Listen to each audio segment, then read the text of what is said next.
Peter Melby came on the show in 2021 right after he sold his business to private equity after years of pushing back against investors, and we had a frank discussion about that. When we were both attending IT Nation Connect 2023, I knew I wanted to sit down and explore his perspective 2 years on. This episode was recorded live during that event. This is a bonus episode of The Business of Tech. Did you know that 95% of cybersecurity issues stem from misconfigurations, often caused by human error? That's where LionGuard comes in. Their industry-leading configuration change detection and response platform automatically documents your systems, enabling you to stay ahead by alerting you to any changes. You can also audit and assess user accounts, reconcile billing, and continuously enhance your customers' cybersecurity posture. This also helps you maintain defensibility for cyber insurance and compliance. Curious to learn more? Just head over to lionguard.com/MSP Radio and discover how LionGuard can make a difference. A return visitor, Peter Melby, is here with me on this bonus episode of The Business of Tech. Peter, welcome back. Thank you, Dave. Great to be here. I am super excited to talk to you because when we came on, you had just started your sort of post-sale journey on the private equity investor side. Now, you're still an operator. We are roughly 2 years later. Yep. How's it going? It's great. I say that. I'm excited to get into the details of that. First of all, last time I think I was in my basement when we talked. I think so. I think we were all in our basements, at that point. So this is much better. Talk in person, all that. But also, the amount that I've learned in 2 years is mind-boggling to myself in terms of just based on what I thought was capable and the assumptions that I made. And in that first conversation, I talked about the assumption that I made with my MSP that I would never engage private equity because, I didn't like the track record. What I saw, was this thing that didn't serve businesses very well, and so in looking at that, there's a lot, that I've learned about the nuances, of that. And, as I said in the last one, I was wrong, to lump everything together, and at the same time, continuing to learn how to build service businesses in an investment world, which is, it's different. Well, that's the difference I want to understand, right? So as the outsider looking in, I'm desperately trying to understand the differences in the way this all works, because my basic thesis is that, okay, it's different than an entrepreneurial bootstrapped business because the motivations are different. And I assume all the investors are slightly different, but they all look the same on the outside. Yep. So help me understand, what is those key learning that you've learned in the last 2 years about what's different in your case? So I think that the thing, investors love to simplify things. That's their job. Take a thesis, predict, and they're very, very shrewd at the ability to identify and see through to the results, especially private equity, which is different than venture, in the sense that they're placing smart bets. They're going to get their money back. And that's difficult when, to your point, the motivation, all of a sudden is, their motivation is is all very consistent. Put money in, get more money out.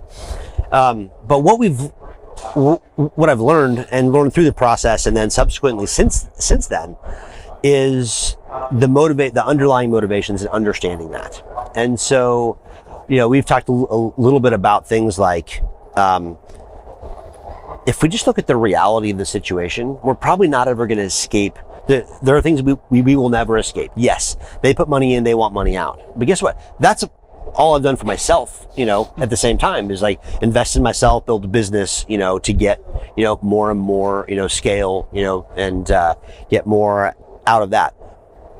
In the nuances of how a private equity, organization or an investor is structured, you can learn a lot. One of the things, New Charter Technologies, is our platform. There are some unique things about it, but it starts at the investor level. So Oval Partners is our sponsor. They are funded through a multifamily office, which basically, so there's not limited partners, who invested into a specific thesis with a specific time frame. So one of the things we say is that it's patient capital and it's smart capital, in the sense that timing, decision making, all of that is very transparent. And so we can look at it and see, the people whose money it is, we have direct lines to talk to. Now, the great thing about Oval Partners is that they come from very sophisticated, so Golden Gate Capital, Bain Capital, they bring that level of sophistication. But, and this was what drew us to them, at the beginning, they want to invest in people businesses. And so that direct, engagement, being able to have line of sight to what their outcome is, there's not a lot that's hidden there. I was afraid of that, for a while. It's like, oh, the motivations are going to be, I'm going to have to appease them over here and appease the customers over here and the employees over here. And if those things don't align, your business isn't going to grow, and so that's what private equity was to me, all along, until started digging into it more. So talk to me then a little bit about the thesis. I assume, like I'm oversimplifying because it helps for the example. Like, I'm assuming the good news is they're not looking to get their money back in a year.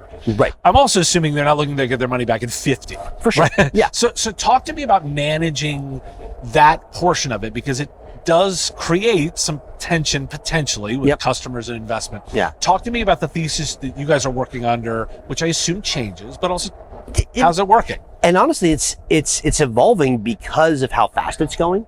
If we look at our initial, targets and goals for us, we've done 23 acquisitions in 3 years.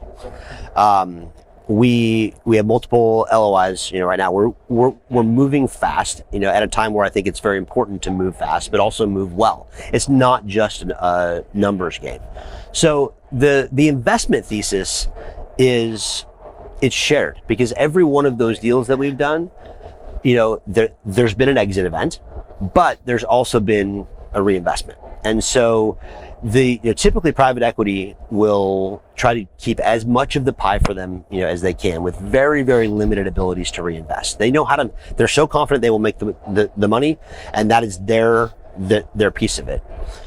Oval's thesis is that you get good operators who reinvest 30%, in a shared ownership in the platform, and continuing to operate in their markets effectively, then, their investment outcome is our investment outcome, and that's what I didn't, I think most people look at a reinvestment like that as something where they're going to, we'll take the money off the table. That's what we can guarantee. Then next part, we'll see if something happens with it, but I'm giving up control.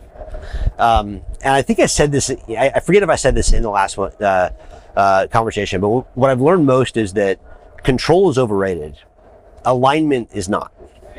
Okay. And that's exactly where we have to look at it, from the standpoint that, can I see the motivations of everybody, and are they pointing the same direction? And at the end of the day, when motivations conflict, there has to be a North Star where we look at it and say, well, that's how we make the decision. So the reinvestment is key, because we are on the same side of the table when it comes to this. And Oval is smart enough to know that in a people business, the people need to be aligned in that. The second thing that it gets talked about some, but not, but to really validate the motivations, there's a single class of shares. Okay. And that is incredibly unique, because you look at it and typically it's, we're going to get our money back first, and then, you're still going to do well, but it's not entirely, aligned in terms of where the motivations are, timing, things like that. So I'm in a place where I feel so comfortable with that reinvestment. And if I look at what's happened in 2 years, that reinvestment significantly more than my initial, piece. And the balance of that, being able to, to have the event that we did, gives room for patience, on this next part, to make this what we have the ability to make it. The other thing that I will say is understanding how does a private equity, or an investor know that they are going to make their money back, and so if the thesis is a playbook that doesn't fit the industry, so you look at, a lot of these, especially big private equity groups, they have a playbook, and you can understand that, especially if you look at a lot of the vendors in this space and you say, well, why the hell are they doing what they're doing? It's like, well, because it's the playbook, right? And very, unapologetic. They won't ever come out and say it that directly, but these private equity groups, that playbook will work. It might not work for the customer, but it will work for the investor. And might not work for the employees, but it will work for the investor. So in our industry, as an MSP, that's where I thought that private equity was so misaligned, is the fact that we're a people organization. I mean, we're a people industry. And if you have that conflict, that is your business that goes away if it doesn't align for the employees, doesn't align for the clients. And we've seen that. You see that in acquisitions where people look at it and say 2 + 2 on paper is 5. So 2 + 2 is 3. Or in really bad situations, 2 + 2 is 1.5. And so in this world where we've got shared ownership, we've got alignment, in terms of how the mechanics, of the exit, are going to play out. Then the piece is just understanding where the value add comes from. And if people don't know this industry, they don't understand that they're in a people-oriented industry, that alignment, or that playbook doesn't make a lot of sense, And so we look at the entire thing through the lens of the employees, the clients, the shareholders, and in this industry, you fundamentally cannot accelerate share value over consistently over time if you don't prioritize employees and clients. So the question is, does the investor know that? And then what do they do? And what's their track record of supporting and aligning those things? I would never invest, and I've learned this, I would never take an investment from someone who has never invested in a service business, because they're going to look at it, especially from the technology standpoint, they're going to look at it and say, hey, you're tech companies, like, no, we're not. We're service companies, and so that alignment's been so germane. And when our team met, our investors, because we do have a very close relationship, they said, wow, you found the only private equity group that cares more about people than they do about money. And I said, no, that's, their business is caring about money. They understand that in this industry, the money follows the people. And so they understand that they can invest in the people and that there is alignment. And it's really fun in that regard, because you look at it and you say, okay, yes, there are decisions that we make because of, investments and things like that. And I've learned plenty about the mechanics of, hitting targets and, what happens, in these spaces where we have to be much tighter than we did pre-investment, on these things. But it's not nearly as scary as I thought it was. So I want to throw a premise out to you, and I want you to react to it a little bit. So as an outsider looking in, trying to learn more and give guidance to the community and listeners and such on how to understand this, my premise has been that, like, private equity is a big label. Yes. There's a lot of subtlety but I think the piece to understand is you need to really understand what is the private equity's thesis, time frame, and industry expertise. Tell me what you think of that thesis. So thesis, time frame, industry expertise, and underlying that, is, can you connect the dots on their motivations, and is that something that can be transparent enough that we can have a shared North Star, or that you can even understand what the North Star is. I think that's where sometimes people are so afraid to talk about, the investment pieces and acquisitions. We were talking about it before. People will either look at it and say, they'll tell you all the good or all the bad. And guess what? The reality has good and bad. It's a different good and bad than the reality without it, and so there's not I think your premise is spot on, but transparency would be, another one. Can you actually see, how the the decisions are being made, why they're being made, and what that looks like from a common sense perspective. Now, one of the market data pieces that I'd like to get your on the ground insight into is I'm starting to see in the data that there's the bit of this have and have nots in MSPs, right? And the PE guys are starting to actually, for the first time in the data, are accelerating. Right.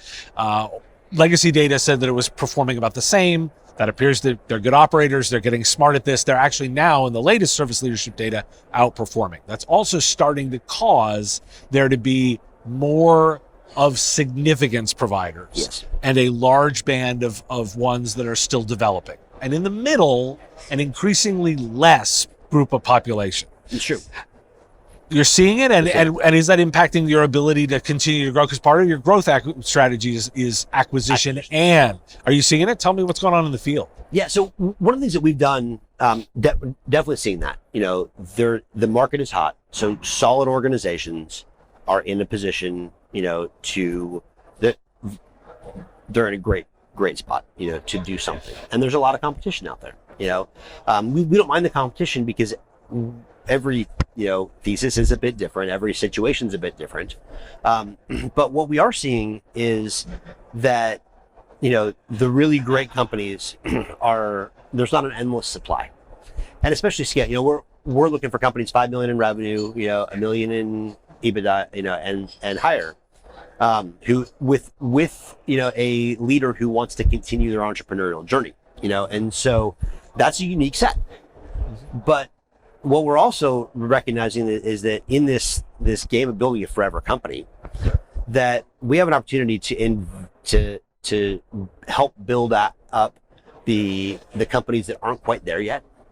And so you're right about the split in a lot of those things. The question is going to be who can cultivate the growth of the organizations into their place. So we have a methodology we call front runner, when we assess maturity, things like that. So we have a lot of people that come in and say, yeah, you're not quite there, but these aspects of the business are really strong.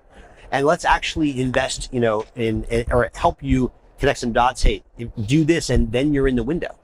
And so I think that's going to be really important, is actually transforming the companies on the early side of that. Otherwise, what you're going to have is a lot of immature companies that are smashed together with other immature companies, and they don't equal a mature company. So I think that's going to be the next evolution of this, is let's get people to, let's actually invest to get people to that right space. And then, and that's what we're having a lot of fun doing right now. So last question, and I want to get a little bit of sort of from the field insights, right? So I'm looking at we're all looking at AI, we're all looking at transformation. How much you're on a sophisticated service provider that is very close to your customers. How much are you seeing actual field stuff, discussions, framework discussion, what's happening on the ground as it relates to the technology? So we do this thing with our clients we call vision casting. So we have 4,000 managed clients. Getting data from 4,000 clients as opposed to 300 clients, it is so interesting because we have a critical mass, in that. So we start to see how our clients are thinking, themselves, about things. We also then have 1,100 employees. So the amount of brain power, that's out there and interest in figuring those things out is also significant. The problem we have is coordinating that into something that actually, is, innovation, moving forward rather than just a bunch of people tinkering and having ideas. Because you put a bunch of smart people in a room, you don't automatically get a smart output. You get a lot of activity. So what we're looking at, we've got a task force. We pull from the people who are boots on the ground in these things, not just people who look at it and say, "Oh, AI is going to be the future. Let's go do all of this," and being able to share and get feedback, and really crowdsource experience, from that gives the leadership the ability to look and say, "Hey, let's figure out how to make AI or these these technological advancements actual advancements, not just things we talk about, buzzwords, all of that." We just did a thing on digital transformation because I hate that term so much. You and me both. And so it's like and put out a little video making fun of it, because the reality is can we just call it modernizing your business? Like you've been doing that forever. Let's not put big terms and big, we've got a methodology for it. But we have to be able to get that information, in the right way, synthesize it, and then, move it forward. And so it's fun to learn to do that at scale, but it's not automatic. Like it has to be coordinated, it's got to be coordinated, in order to find that impact. Well, Peter, this has been fascinating. Really appreciate you joining me. And I'm looking forward to this again in, say, another 18 months. We'll check in again. Can't wait. Awesome. Dave. Thanks, Peter. Are you ready to unlock the power of seamless payments? Look no further than Gazinta Payments, the ultimate solution for hassle-free transactions. With Gazinta Payments, you can wave goodbye to headaches caused by strange domain names and confusing redirects. Instead, maintain your brand's integrity and enhance customer trust with a payment experience that seamlessly integrates with your own domain. So, why wait? Visit gozynta.com/payments and discover how Gazinta Payments can transform your business. The Business of Tech is written by me, Dave Sobel, under ethics guidelines posted at businessof.tech. This episode was edited and produced by Picture This Video. If you like the content, please make sure to hit that like button and follow and subscribe. It's the free and easy way to support the show and help us grow. You can also check out our Patreon, where you can join the Business of Tech community at patreon.com/MSP Radio or buy our Why Do We Care merch at businessof.tech. Finally, if you're interested in advertising on the show, visit mspradio.com/engage. Thanks for listening today, and I will talk to you again on the next episode of The Business of Tech.